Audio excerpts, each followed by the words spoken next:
Hello, Odyssey students.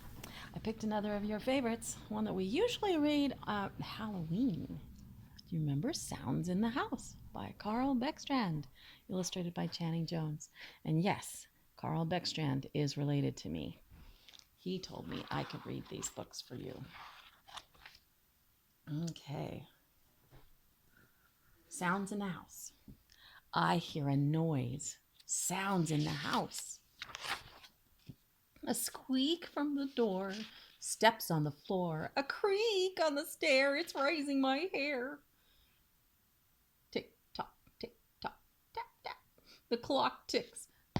A moth taps my window. The water heater goes tap, tap, tap. Piano sounds blink, blank, plunk. Oh, that cat.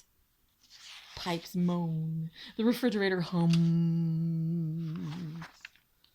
Trees creak in the breeze. Bump, boop, boom, bing.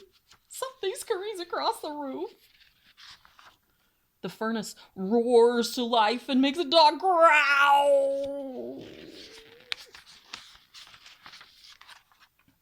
Whoomp! A door slams.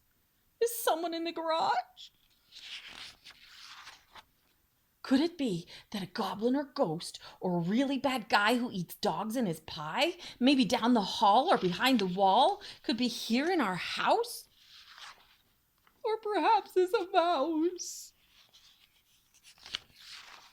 I think I know just what to do. I'll throw down the covers and yell, "Bow!" The end. Isn't that fun? We sure love those books. Okay, see you next time.